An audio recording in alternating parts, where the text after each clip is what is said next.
Mhm. You're going to edit all this out, correct? Yeah. All right.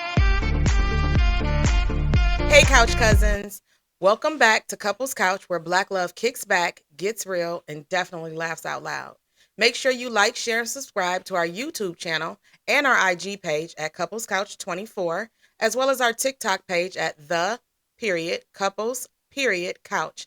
I'm one of your hosts, Nicole. Yo, yo, yo, what's good, Couch Cousins? Welcome back to this episode of Couples Couch.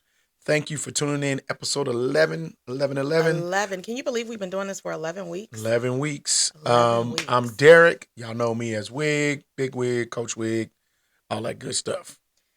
Also, don't forget to follow our business pages at SoulSignatureDesigns on Instagram and Soul Signature on Facebook, where you can get all of your beaded creations and your reworked camo jackets and pretty much anything else that you can think of, as well as our apparel line. If you like this sweatshirt, it's an homage to one of our favorite rap groups, Tribe Called Quest. You can get that at WeAreBlkline on IG or BlkLine on Facebook. We will post links down below in the captions. Yes, on the YouTube channel. Yep. All right. So we're going to start off with our couch cipher. First of all, let me see who's all on. Do we have people on? We do. All right. Let's see. We're going to start off with our couch cipher. Babe, if Marriage in General were a sitcom, out of all the sitcoms you've seen, which sitcom would be the most realistic and which one would be the most unrealistic? So I would say the most unrealistic, I would have to go with Family Matters. And I'd like Family Matters, but it seems a little too much after school, especially. I'm sorry, they said they can't see this sweatshirt. Oh. It seems a little after Yeah. school, especially. Yes, it's a little too much after school, especially. Just wholesome and yeah, that's gonna be and dad and yeah, like nah, come on. Okay. I was never a fan of Family Matters, by the way. I liked it, but didn't. I just, and then the most realistic, I'm gonna have to say I would have to say a tie between Married with Children and a three-way tie. Married with Children, My Wife and Kids. Unrealistic? No, realistic. Oh, the most realistic. Yeah, realistic. Married with Children, My Wife and Kids with Damon Wayans, Tisha Campbell. And coming in third, just had a brain fart. Oh, Roseanne. As the most realistic. Yeah. Roseanne. So you think that Married with Children was realistic? Absolutely. How so? Because you got to think Married with Children came out in the late 80s. So that setting, you had a lot of marriages that were the husband's like, yeah, it's my old ball and chain, and they would just it was hot. It was in the beginning of their marriage, it was probably amazing. And then all of a sudden kids came and they forgot to keep their fire going. But the cool part about Married with Children is they would have their little moments where Al and Peg would, hey, you want to go upstairs and fool around? And she'd get excited and they go upstairs and, Okay, so I did post this question on my Facebook page. And at first I was like, yeah, Married with Children seems very realistic. I think I've met couples like that before. However, somebody pointed out he was a shoe salesman. He didn't make a lot of money. Peg was a stay-at-home mom. Yep. Always dressed in nice clothes, I guess, for that time. Yeah. That to me did seem pretty unrealistic. Oh, so you're looking at it. Okay. Okay, you're looking at it from that standpoint as far as the characters, and I'm looking at it as far as their marriage. Yeah, okay. Their family dynamic. Okay. And how they interacted with each other and with the kids and all that kind of stuff. Okay. Hey, Drea,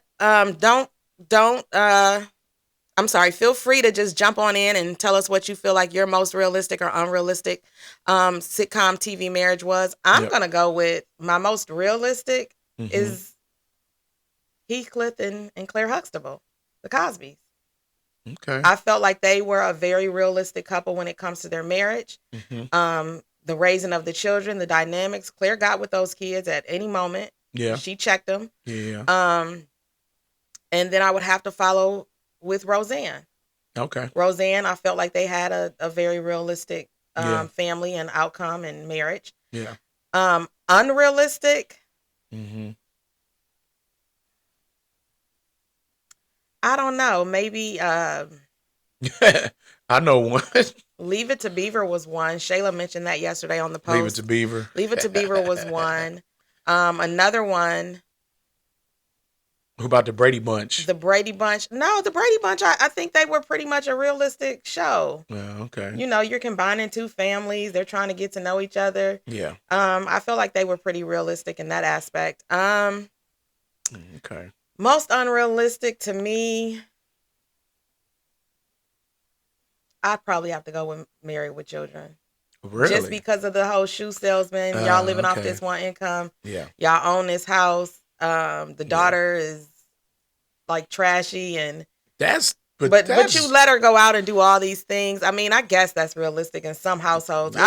I know I've met people like that. Yeah. But I don't know. When I'm thinking about it, I probably would say that probably is one of the most unrealistic. Yep. Family Matters, I was not a fan of. It did seem very fake. This neighbor comes over all the time and he's the nerdy neighbor. That just how he always got access to the house. Oh, yeah, Steve Urkel. Steve Urkel, yeah. So that was pretty unrealistic to me. But you did have some sitcoms that had a family dynamic. Like, remember the show The Hughleys? Yes. The Hughleys. I thought they were good. And what other sitcoms that had I thought Good Times was realistic, but I did have a problem with the mother always not wanting to like do certain things to get them out of the ghetto. My only thing with Good Times is it just felt like they never could catch a break. Yes. They never could catch a break. But when they did catch a break, the mom always was like, no, we're not doing that. And it was like, come on. Yeah. But I think they were pretty realistic. So what about this couple? Even though their kids were grown up, but one of my favorite of all time was the Jeffersons, George and Wheezy. Yeah. Like I love me some Jeffersons. I can see that. Yeah. Okay. Yeah, I love me some Jeffersons. All right, let's warm this mic up. Babe. It was. Somebody sent that to me. Very good question. All right, let's warm this mic up, babe. All right. So, we call this segment Mic Check. Mic check 1 2 1 2. Before we jump into the main segment, let's start with this warm-up question. Wait. Drea says, before we jump into this question, let's go back 1 second. Okay. Drea said Married with Children was real because they didn't always like each other, but the love was there. Yep. I think Al being a shoe salesman, remember he may have been on commission. A lot of stay-at-home wives dress, let's see, up or nice. That's true. That's true. Thanks, Drea. Yep. All right, so we're going to jump into this next segment called Mic Check. And so with this Snowmageddon that keeps getting pushed back, every hour we get a new time. I don't think anybody knows what's going on. It's snowing now. It is snowing now, but I was expecting a little bit more. Yeah. Do you believe that people overreact when they hear there's a big storm coming and buy up a lot of things they really don't need? Now, here's why I asked this question. Somebody posted on Facebook today a picture of somebody who went shopping. And the picture had literally an L section couch filled with bread. Excuse me. It had milk all on the floor, like cartons of milk on the floor, mass toilet paper, cases of eggs, peanut butter and jelly. It was just a lot. Like the bread's going to go bad in a week. Yep. The milk is not going to stay cold because number one, where are you putting all this milk? Even if you have a deep freezer. They might put the milk outside. Well, that's true. You could do that. But how long is that milk going to stay good for after the snow melts? Because this is supposed to be like a 3-4 day thing. Why are you drinking that much milk? Why are you drinking that much milk? Eating that much bread? So I do think that people overreact when we hear, and I think when we hear like, oh, there's this big storm, We go out and buy things that we normally wouldn't buy. Mm-hmm. And here's my other thing. Don't you already have food in your house? Right. So why are you going out and buying all these things? Right. You should already have some food in your house. And I can see you buying the necessities like salt for the pavement. Yep. You know, maybe you need some more eggs. Yep. But you don't need to go out like, Buy I don't know, a about bunch of 20 extra- jars of peanut butter. Yeah, Like, why do you need like, that? Nah. So what do you think, babe? Nah. I think it definitely. I think sometimes the media fans the fire Absolutely. of people's conscience, to people's fear of being snowed in and never being able to get out, and kind of like they put this persona of like a movie of somebody being snowed in for weeks on end, and people rush out to the store and go buy up all the bread, milk, get toilet paper, water, all that stuff. And they talked about, we might lose power and do all this stuff. I get it. But again, it's only for a couple days. Only a couple of days. Yeah. Even if it's a week. Right. You still, come on now. Come on. Drea said, definitely they do. It's a knee-jerk reaction. Yeah. She also said, remember the toilet paper from COVID. Like, that was ridiculous. People Man, had stockpiles what? of toilet paper. Like, you're not doing that much pooping. You're not doing that. I'm sitting there thinking, like, how much pooping people plan on doing? Because, like, damn.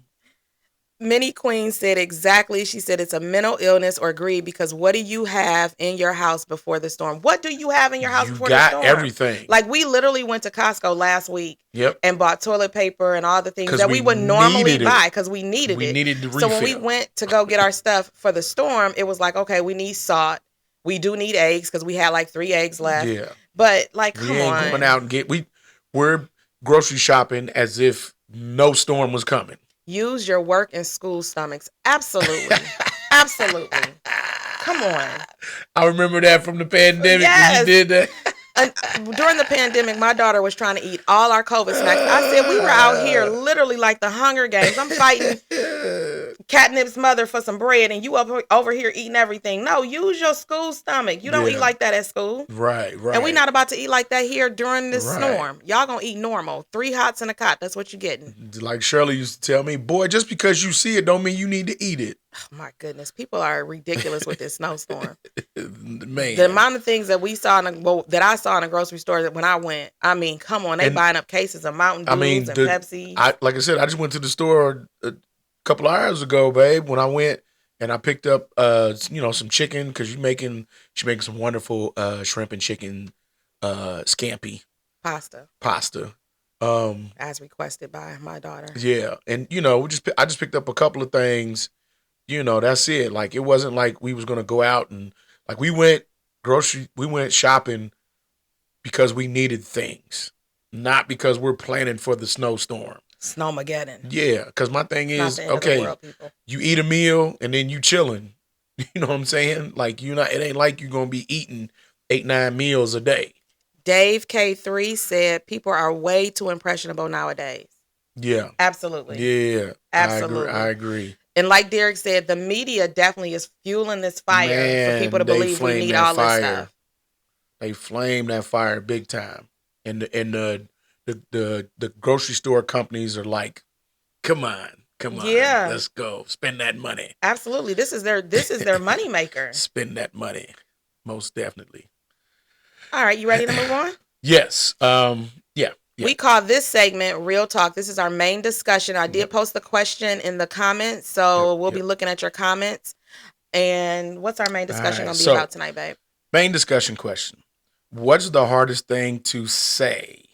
I'm sorry, I love you, or I need help. So, Couch Cousins, you let us know in the comments, what is the hardest thing to say? I need help, I love you, or I'm sorry. So, if I'm being honest, it's easy for me to tell somebody that I love them if I love them. That's very easy for me to do. Since I've met you in 2019, I've gotten much better at saying I'm sorry. I've gotten much better at apologizing to people when I'm wrong. The hardest thing for me to say is I need help. Here's why. My dad has always raised me to be very independent and to not need anybody for anything. And if I do need somebody, to call my dad, to call, you normally call on family. That's how my dad raised me, is to be able to fend for myself, do for myself. He never wanted me to be in a situation where I needed anybody's help. So the hardest thing for me to do is to ask somebody for help. And sometimes it's a burden because I won't do it, to the fact that I will literally hurt myself trying to lift something instead of just saying, hey, can you help me with this? I need some help. Especially if I'm like getting my classroom together. I don't want to call people. I call you all the time. But like last summer, for instance, I had a hysterectomy and I needed help. And some days Derek wasn't able to come in. I had a hard time asking anybody other than my teaching partner for help. So it's easy to ask people that I know who love me, that will help me. But outside of those people, I'm not asking for help. That's the hardest thing for me to do. Yeah. So I think for me, out of the three, the easiest one that I've been able to do throughout the course of my life is say I'm sorry. That's been the easier of the three. Now, they all three have been difficult throughout my life. And then the second one would probably be I love you. And that one, so full transparency, growing up, like I knew my parents loved me without a doubt. They just never really said it that much growing up to me. Now I knew they loved me because they, cheered me on, they disciplined me, they hugged me and, proud of you. That I just never heard I love you that much. Now, when I tell you when it changed, when I got to college and when I would go off to college or come home from college, oh man, my mom, and granted, my parents divorced when I was a senior in high school, but when I went off to college and I left for the first time, man, my mama hugged me so hard and she told me I love you, I'm proud of you, I'm like, dang, mama, I ain't never heard you say I love you that much. And same thing with my pops. He was struggling, going through stuff, but he dropped me off at school, said, hey, I'm proud of you, I love you. I'm like, wow. So that's when it kind of changed, and that's when I'm like, okay, I understand it. So whenever I say, I love you, mom, love you, pops. And then obviously as I got older, it was more, I felt more comfortable saying it to other family members. And when I was in relationships, and then, especially to my football brothers, guys I play with, or kids that I coached or guys that I coached with, like, love you, bro. Love you, man. And it, some people might say that doesn't sound genuine, but it is, because, we have a bond. And then the last one is I need help. Now for me, that one, I agree with you, babe. That's a hard one for me. Now, at my age now, I do it more, but prior to 45 years old, man, because I was raised the only child. Okay. So, it was pretty much, you got to figure it out. If my mom and daddy wasn't there, I had to figure it out, or it just wasn't getting done. So, I'm pretty self-sufficient and I'm doing a lot of things if I need to. Okay. So. Now, do you think that, so I was raised where my parents were constantly telling me, I love you. So do you think that being raised, that's why it makes some of these things easier or not as easy to say to people? Because of the way you were raised? Yes, absolutely. Because if you never, you never heard it or saw it or was in an interaction with these words being said, it's kind of hard for you to be able to emulate it to, other people. All right. So in the chat, Keisha says, I need help. It's hard for her to say. Mm-hmm. Minnie said, I love you. Let's see. Dave K3, sorry, and I need help because they rely on the person being held accountable for their actions. That's a good point, Dave. That's a very good point. Yeah. Drea says, none of them. I'm going to ask because therapy taught me that I say I love you because I don't ever want anyone to second guess if I do. I apologize because I'm not always right and can do things and say things better. Mm-hmm. Drea also said, I learned to say I love you because my mother didn't say it often. That is one thing I will say. I do have friends that when we get off the phone, we say, I love you. And I know you and your friends do the same thing. That means a lot when you have friends that genuinely love you. Yeah. To the point where they can say it when you get off the phone. You never guess that person's intention is just genuine. It's love. Yeah. So I think the easiest for me to say is I love you. I'm a sensitive thug, but I'm a lover, y'all. I always talk about how I'm a thug, but I'm truly a lover. And so it's easy for me to tell somebody I love them. And I genuinely mean it.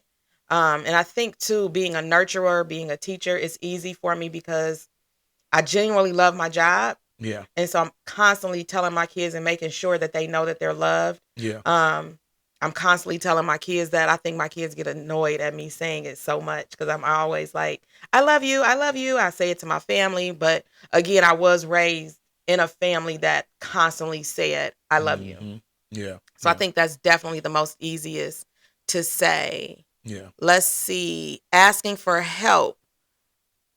What's this? Miss Bay. She said asking for help that's a hard one for me.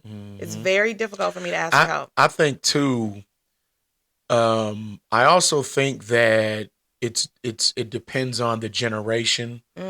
So I think our generation, we're Generation X. I think because majority of us grew up as latchkey kids. You know what I'm saying? Both parents or one, if you grew up in 2-parent home or single parent home, those parents 9 times out of 10 were working. So you got specific, strict instructions on things that you had to do when you came home from school. And you had to do those things. You had to check it off and do those things. And I know in my case, my parents had to teach me how to do those things. And then once I learned how to do them, then they, because to them, that was just, okay, I taught them how to do it. I've seen them do it. So I'm going to trust that they're going to do it. But I think because our Generation X, a lot of us grew up as latchkey kids. I think we just kind of developed that skill set of not needing help all the time because we just kind of just figured it out. And I think this generation is different. That absolutely they constantly need help. Oh my and it's gosh. odd because they have all these things at their hands, at their fingertips that could get the job done for them. You know what I mean? Their level of not trusting their own instincts is scary. It's scary. It's very scary. But when you have ChatGPT and you got Google and you have all these things and you can speak to the computer and it'll give you the answer right back. It'll spit it back out to you where you don't even have to read it. They don't know how to. But you're still asking me for help. They don't know how to think on their own. So the critical thinking is something that I think we gained as kids. And that's why we don't need as much help. But I do think this generation is really good at expressing their feelings. Themselves, their feelings. Absolutely. Because as a kid, I was allowed to say, hey, I love you, but I wasn't allowed to express my feelings like this generation. Oh, yeah. You kind of kept things bottled in. Dave says, for men, it's harder to say I'm sorry and need help because those are feelings that were suppressed as youth. As a youth, behind our egos. Okay. Yep. As you get older, you realize how those actions relate to those words and the impact they have on others. Yep. Okay. Absolutely. That's a good point. I agree with him. Like we were, again, Generation X, us, we were raised like you. You were told to man up. Man, suck it up. Suck it up. Don't Boys be showing don't cry. no emotion. Hey, don't cry. What you crying for? What you crying for? Get up. Wipe that face off. Before I give you something to cry about. Yeah. And I'm gonna be honest. I kind of do that. Now I don't do it to the extreme that I was raised, but I kind of do it with a lot of my my students that I teach, especially the kindergarten, first, second graders. When they fall down and they're crying, I'm like, come here, let me see. I'll wipe their hand off or their pant leg. All right, ain't no blood. You can move it. You're fine. You'll be all right. Go get some water and go back out there and play. Because I'm trying to break that mold of them, that kind of babying, that overly babying them. And they know it. And I'm like, nah, you'll be okay. Because I'm trying to You got to be resilient. Sometimes you're going to fall and hit your knee. Sometimes you're not going. The one thing that they just struggle with is when they can't pick up a skill set the first time they do it. Yeah. And they shut down. And I'm like, it takes practice. But I can't do it. No, not right now. But you keep practicing. That's how you get better at it. I can't do it yet. That's what I always tell my kids. I can't do it yet. Say, I can't do it yet. Just keep practicing. You'll get practicing. it. But Let's see. Derek's statement regarding never hearing I love you growing up is unfamiliar to you. People are products of their environment. Absolutely. Yeah. But then, you know what? I also teach my students this. Yes, we are products of our environment, but we don't have to become our environment. No. We can learn a different way. We can figure this out to where we can go out and do something different. We don't always have to remain products of our environment. Absolutely. Just because you're here right now doesn't mean you have to stay here. You have the choice to break the mold. You have the choice to. It's funny. I saved a picture. It was a picture of a bunch of matches, and you had matches that were on fire, and then you had one match that had slid down from the line, and the other ones never got lit. And I can't remember what the caption said at the bottom, but it said something to the aspect of, you have the choice to make change. Absolutely. Or you have the choice to not follow or something like that.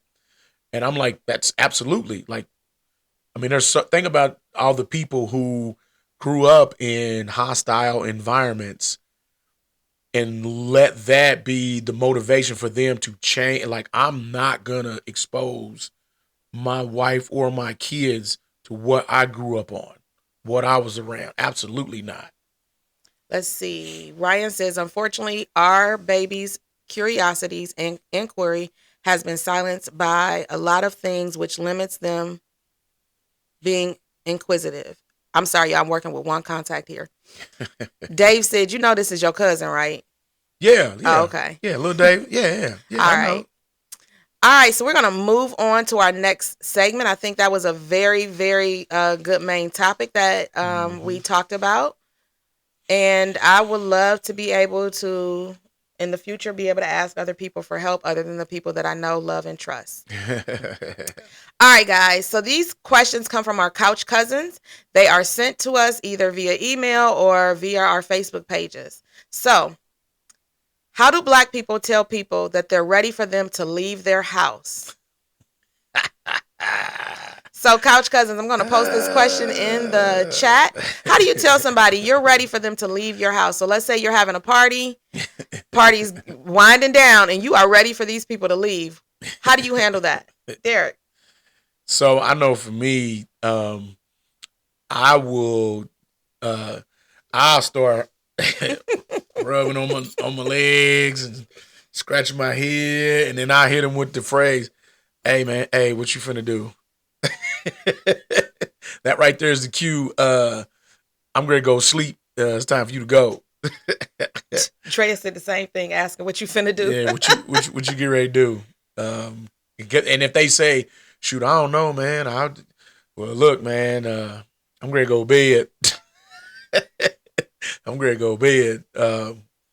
But yeah, we got our own way of, besides saying, "Hey, it's time for you to go. I'm going to bed." We'll figure out creative ways. And why do we do that? Keisha said, "What you about to do?" Yep. Yeah.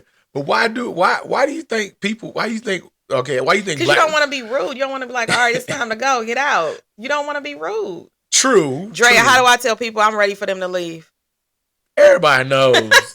You gonna be in that corner. I'm going in my corner of my couch and I'm going to sleep. Y'all can do whatever y'all want, but I'm about to go to sleep. Hey. I will fall asleep anywhere. When I'm ready for y'all to go, and it's not because I don't enjoy your company, but when my body shuts down, it shuts down. I'm tired. Hey. I can't hang no more. Hey, Drea, remember the first time? I think it was the first ugly Christmas sweater party, and she got on the couch and went to sleep, and you and Lacey was looking like, "Damn, Nicole's really asleep." I was like, "Yeah, she's out. She's done." Or the time that I fell asleep at the dining room table when everybody was playing spades. I think that was on my birthday. Yeah, I'm going to bed. Yeah, that was my birthday. You went to sleep. I'm not saying nothing because guess what? Derek is still here. Y'all still having fun. Y'all can have fun. Keep going. Keep the party going. But I'm tired.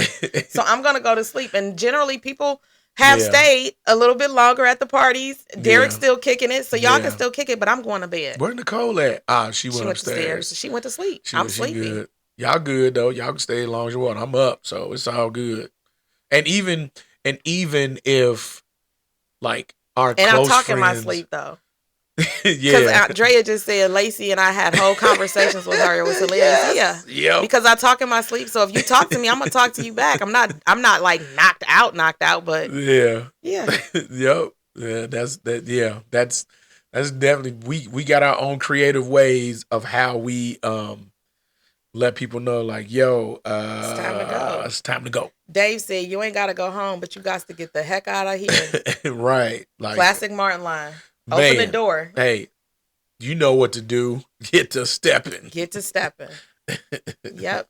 I'm gonna fall asleep. So y'all let us know, what is your way of telling people you gotta go home? Yeah, it's time to go. Yeah, it's time to go. It's time to go. All right. So our second question, okay? You gonna post that in the chat too? Second question is, Goodness. describe the worst date you've ever been on. The worst day. The worst date that you've ever been on. So before I met Derek, I You got a whole plethora of them. I do. I have a lot because my friend was on a dating app and she convinced me to get on this dating app. And so I got on a few of them and I kept meeting just weirdos. So I met this guy and we went to Cooper's Hawk and he told me what time to be there. I got there. He wasn't there. And I'm sitting at this bar and I'm drinking a glass of wine. And I'm like, well, it's like 35, 45 minutes have gone past and he's still not here. So I went to go pay my tab. I went to go get up. And in he walks. And he was like, Nicole, where are you going? I was like, I've been waiting on you for 45 minutes. I said, I'm going home. And he's like, no, you can't leave, da-da-da-da. So I thought, okay, he's a nice looking guy. I'll give him a chance. But he was 45 minutes But he was late. 45 minutes late. But so I was... Red flag. Red flag number one. That was red flag number one. So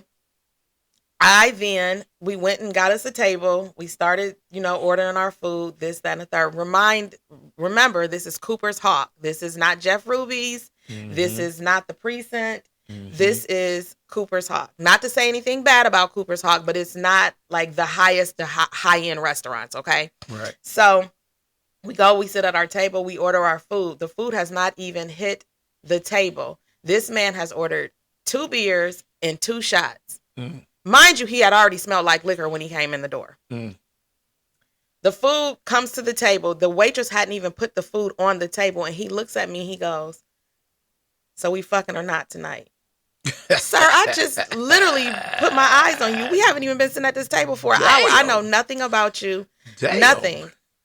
I asked the waitress at that point in time, I said, can I get my check and can I get a box for my food? She said, absolutely, because she was looking at me like, wow. Yeah, that was kind of bold. This man started getting so upset. He started slapping his hand on the table. I brought you out here to Cooper's Hawk, this expensive ass meal. You didn't order this and blah, blah, blah, blah, blah. And I'm looking at this like. But you just said you paid for your own stuff. Well, not yet. I hadn't paid for it yet. Okay. So he's going all off about this meal that he paid for at Cooper's Hawk and how dare I'm ready to leave. And I said, you know what? I'm going to pay for your meal too so you don't get upset. I ain't no bitch. You treat me like I'm a bitch. I said, well, you're acting like one. The manager then comes out. He is like worried about me walking to my car by myself. So he walks me to my car and the guy is still sitting at the table screaming and hollering and screaming. After you left? After I left. So the next day, what's funny is the next day, my girlfriend, Kim, had, Andrea, you were there the next day. Kim had some type of birthday party or something at Cooper's Hawk. Yeah. And the manager walked up to me as soon as I walked in the door and was asking me, was I okay because of what happened last night? And some of the workers remembered the situation from last night. I was so embarrassed. You probably got some free wine or appetizers or something. I don't know if I got anything free, but he did give me a card to come in and have a complimentary glass of wine at a later date. Okay. But I don't think I got anything free that night. To make it even worse, I stopped answering the guy's calls and I blocked him. Mm-hmm. So he went to my business page and got my business Cash App and started Cash Apping me $1 so he could leave a message. What? Yes. And he would be like, give me a call. Oh man. It was the worst date I've ever been on. And that like made me never want to get on a dating site. So I was very hesitant when I met Derek because I had been on a lot of ridiculous dates. That's crazy. Yes. I plan on writing a book about all of my online dating situations because they were horrible until I met Derek. That's diabolical. Like, all right, babe. So what's your worst date? Nothing compares to that. Yeah. Yeah. Wow, Drea. Wow. I went on, so years ago, I was in college. And this is like, late 90s, late 90s. Anyway, I went on a blind date. And I don't know who set it up or what it got set up through, but I went on a blind date with young lady. And instantly I could just feel the vibes. Like she was like, I'm the shit and yada, yada, yada. And she just kept talking about herself. Yeah. And I'm just like, I'm trying to be, I trying to be funny and drop some humor and stuff. And she's just, just all, and we went to Applebee's. So I can tell by her body language, she was like not feeling it. Right. And I'm sitting there thinking, it's Applebee's. Ain't nothing wrong with going. And this is Applebee's in the 90s. Applebee's in the 90s, that was a really good date. Like, that was a cool date. Because Applebee's was on the higher end. It was not the higher end, but it was a good quality. But what if she just didn't like Applebee's? And that's why she frowned upon it. I don't know. Like Applebee's. So if somebody took me to Applebee's, I probably would be like, You didn't even like it back in the day? No. Really? I've never been a fan of Applebee's. Really? No, their food is Man, I remember when they opened up Applebee's in Frankfurt where I was in school. Boy, we was there all the time. And they used to have we get there during happy hour.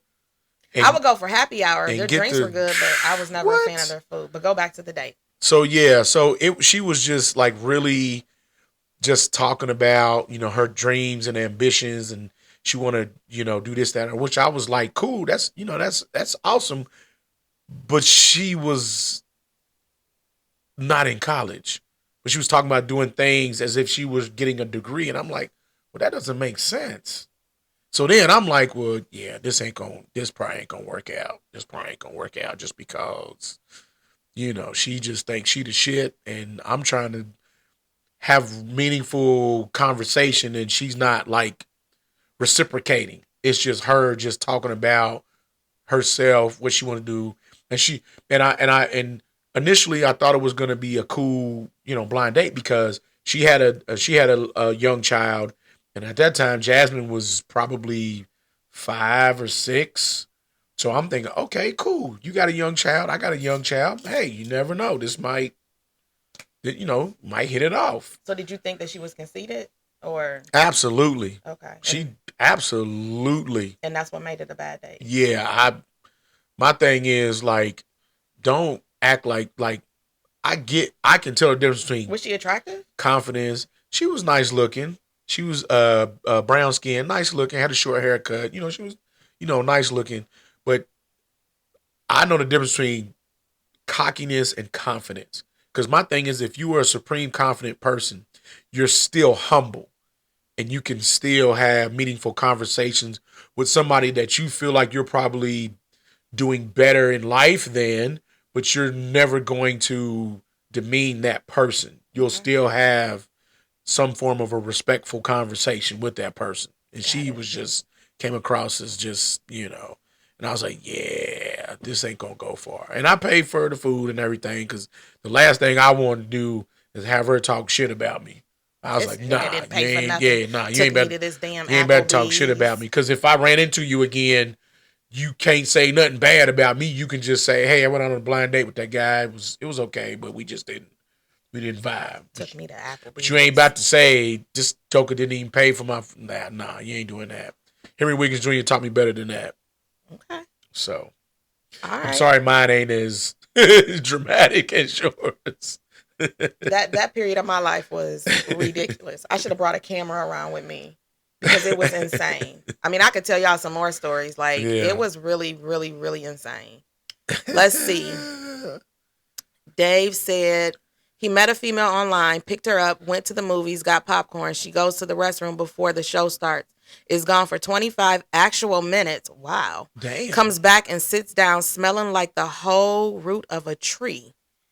Then had the nerve to ask me if I smoked weed. Needless to say, I broke every speed limit taking her home. I was hot because I was out of money and gas and could have used some elsewhere. Damn. Wow. Who was that, cuz? Yes. Damn, cuz. Damn. Wow. So she went to the bathroom to go smoke for 25 minutes. What? Wow. And then come back. And she probably was like, I'm hungry now. She probably ate up all your popcorn, didn't That's crazy. That is insane. Oh, yeah. Yeah. Well, it looks like we've had some bad dates. Yeah. Yeah. Yeah. I met a guy that I was convinced was trying to catfish me. I call him FedEx because he worked at FedEx in Dayton. Uh-huh. And every time we were supposed to meet up, there was always something. Something going on. Something going on. Something going on. I just stopped talking to him. He would like post pictures and I was like convinced that this wasn't him. Right. I was like, he's a catfish. So I stopped talking to him. All right, guys, we're going to move on to our next segment, which is called Off the Cuff. This is where we just fire off rapid questions and we just answer them. So, babe, you start. All right. So, what's one word that describes your partner? Patient. Ooh. You're very patient. Ooh. And I'm not. So, thank you for being patient with me. I would say with you, I'm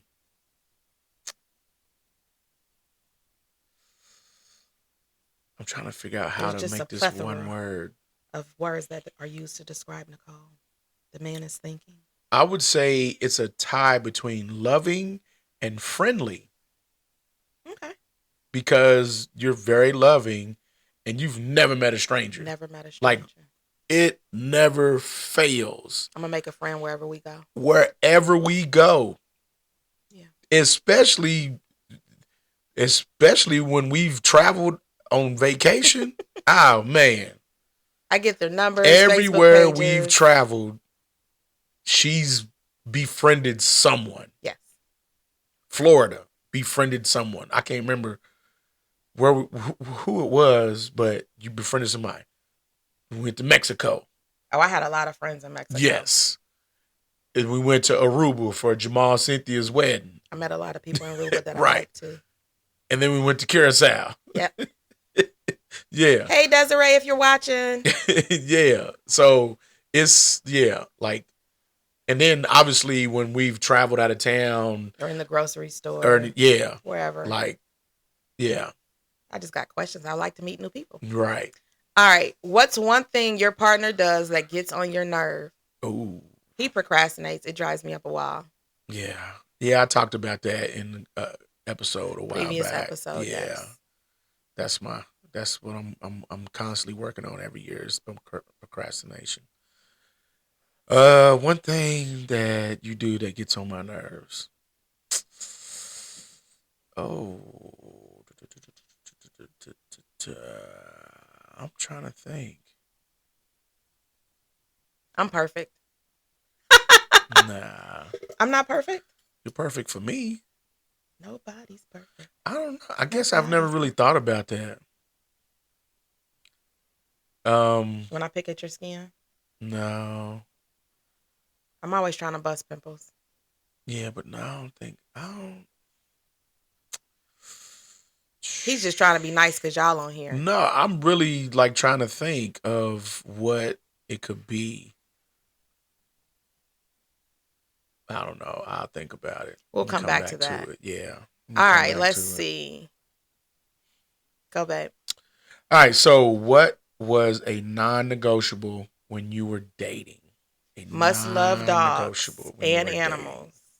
That was my non-negotiable. I had just gotten out of a relationship. The guy didn't like dogs, didn't care for animals at all.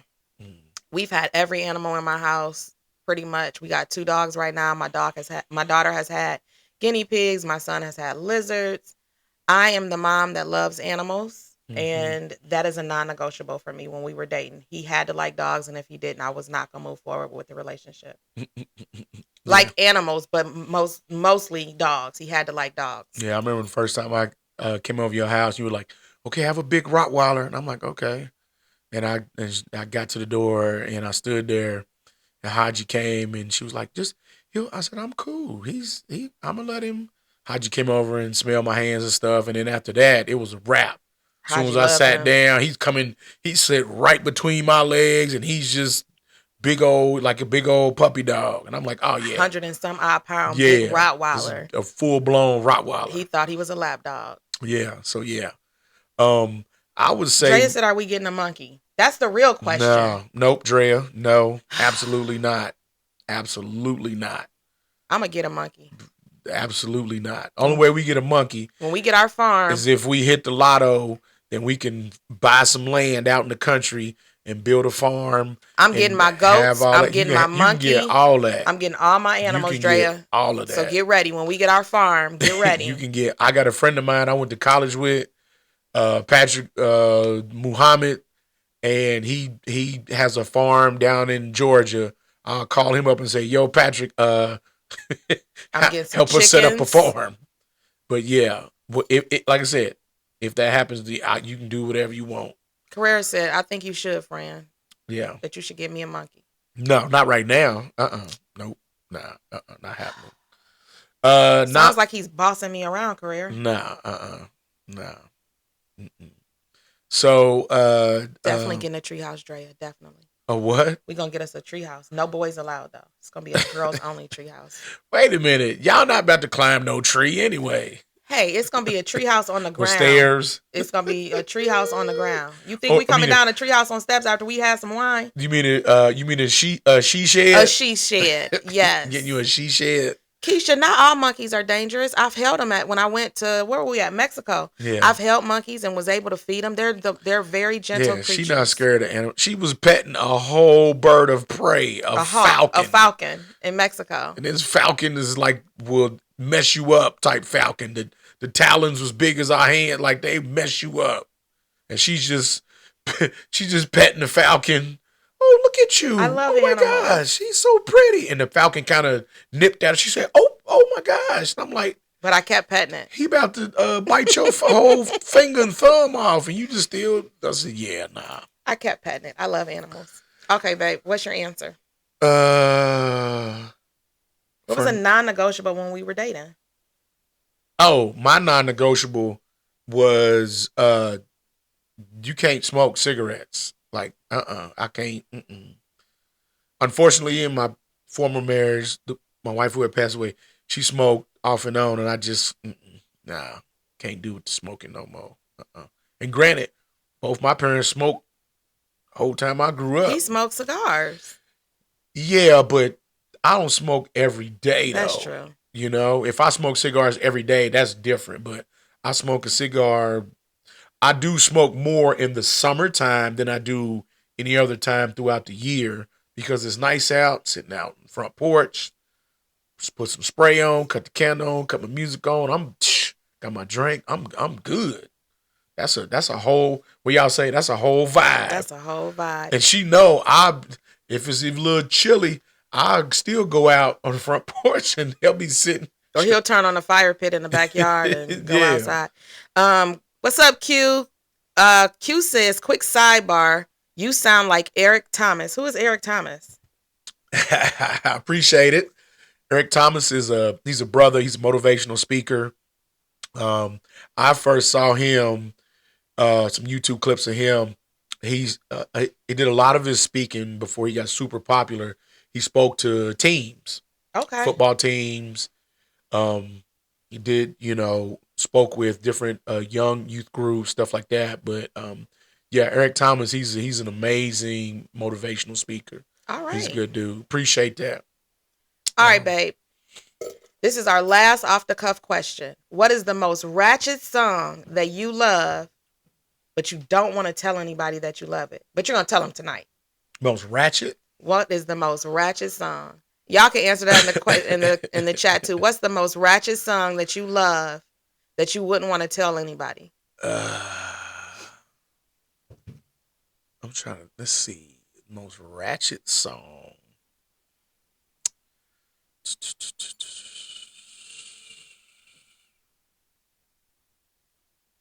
Um,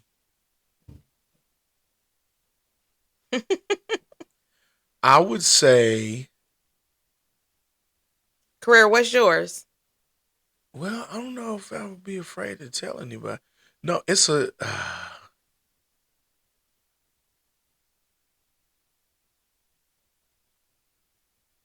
It's got to be one of these new age rap cats. It's a song I probably like that. People like, dang, you like that? And I'm like, yeah. I forgot his name. Oh shoot. Oh shoot. Daggone it. But I'll go with no. Nah. I don't know. I'll just say a ratchet song that I like is a Trick Daddy and Trina. You don't know that nigga. Yeah. Yeah. I like that. Trick Daddy and Trina. Okay. That is definitely ratchet. Definitely a ratchet song. Derek Career said, is it too short? Shake that monkey. What? Too short, shake that monkey. Career, you know she don't know nothing about no ratchet I was going to songs. say, career too short. Way Danielle said she not telling hers. Why not? D more, tell it. Let us know. Put it in the chat. Put it in the chat. Career said her song is called PTOM. PTOM. Who makes that song, Career? I need to know. Yeah, I don't know. See, Jasmine says she loves that song. Jazz, who makes that PTOM?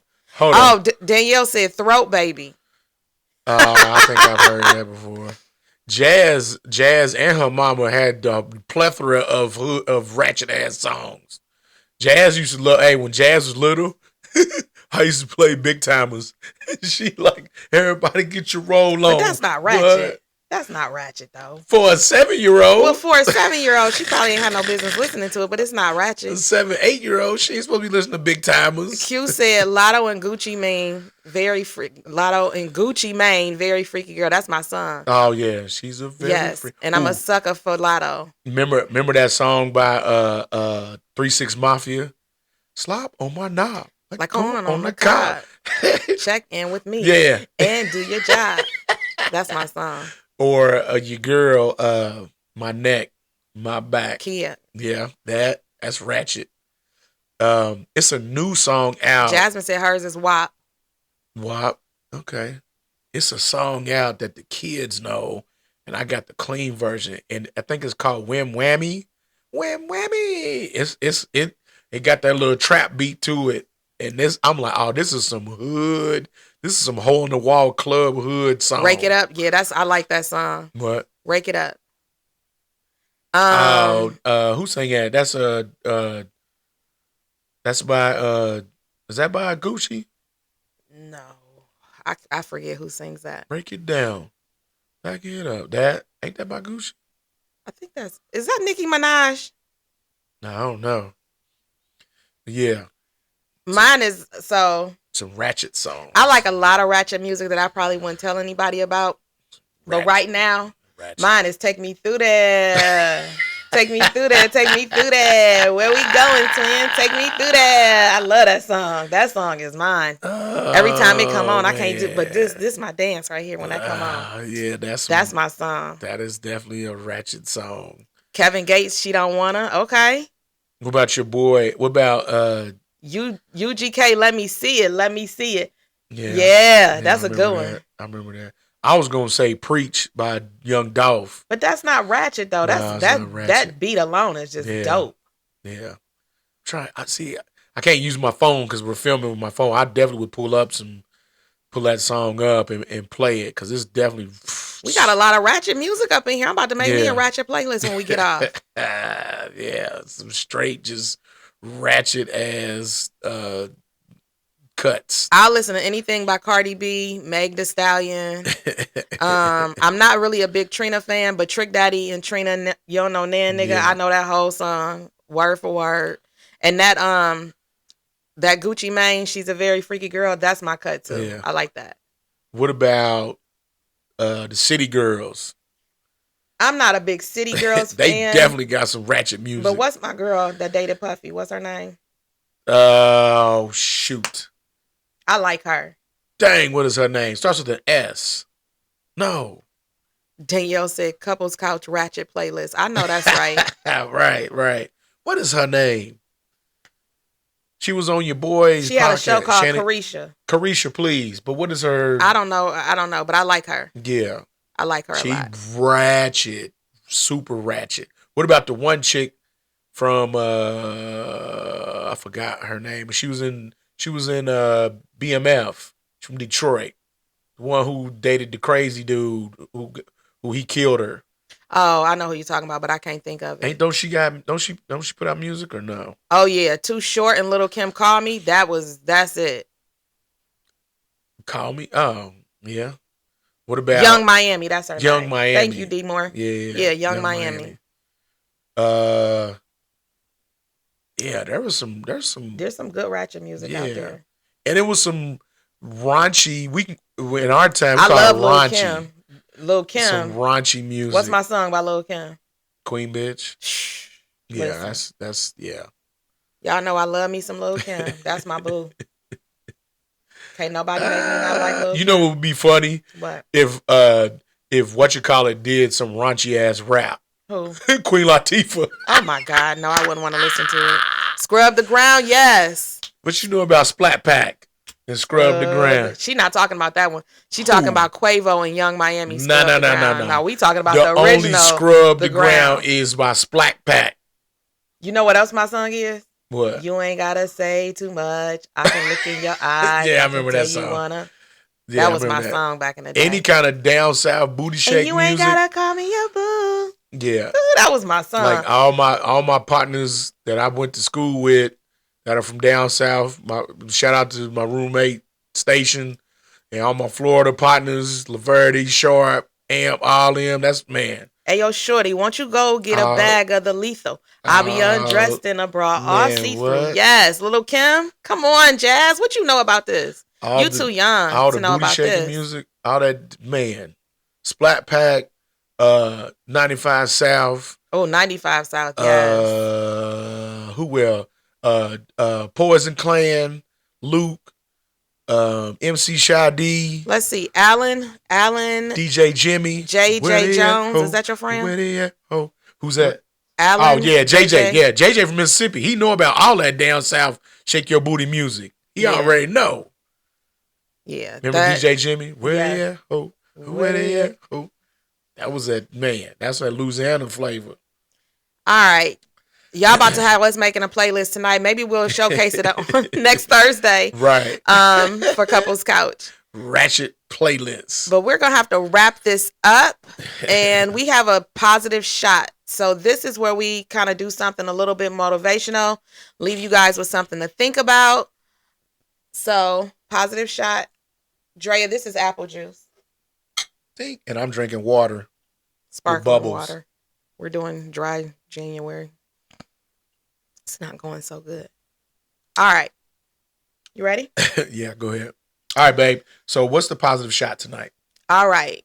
I wrote this back in 2017. Because she's a poet. Well, yeah, I am a poet by trade. But I was looking on my Facebook timeline, my memories, and this came up, and I just thought it was something worth repeating. Not everything people say or do is an attack on you. Please stop taking everything so personally. Most of the time, people's actions reflect where they are, not who you are. When you stop expecting people to love and show up the way you would, you protect your heart and you gain peace. A lot of our heartbreak comes from expectations placed on people who never had the capacity to meet them anyway. So I always tell people you can't bleed water from a rock. Some people just don't have the capacity to love you the way that you love them. Some people don't have the capacity to show up for you the way that you show up for them. You cannot bleed water from a rock. You can't get something from somebody who just don't have it to give. Yeah. They don't have it to give. And that's not an attack on you. People always be like, oh, he hating on me. He don't have it to give you. Yep. Meet them where they're at. So you got to meet people where they are. And if you can't meet them where they are, leave them where they are. Yep. Meet them where they're at and accept that. Or leave them. Yeah. or dip out, or I like that, because I like that first part of what you said. Everything that you do or say isn't a personal attack. Mm-hmm. And I think that narrative definitely gets pushed nowadays. Instantly, like, if these, sports commentators, or just anybody, like if anybody posts something and then somebody gives constructive criticism, instantly the person thinks it's a personal attack. No. If you understand what constructive criticism means, you're never going to take something that's critiquing you. Like if somebody says, "Hey, you know, when you're posting things, try posting something positive. Why are you always posting stuff that's negative?" I hate when people get on social media. Anytime somebody disagrees with you, Oh you're hating man. on them. Oh man. Like, I can have my own opinion of what this is. I can have my own opinion. That doesn't mean that I'm hating on you. Doesn't mean that I dislike anything that you said. I just have a difference in opinion. It's not a personal attack on you. I just have a difference in opinion, and I'm allowed to do that. Man, that right there definitely stays relevant over the last 10 years. Instantly, as soon as somebody says something other than agreeing with you, you a hater. You a hater. Like, no, ain't nobody hating. But we have to respect other folks' opinions. Yes. You don't have to like it.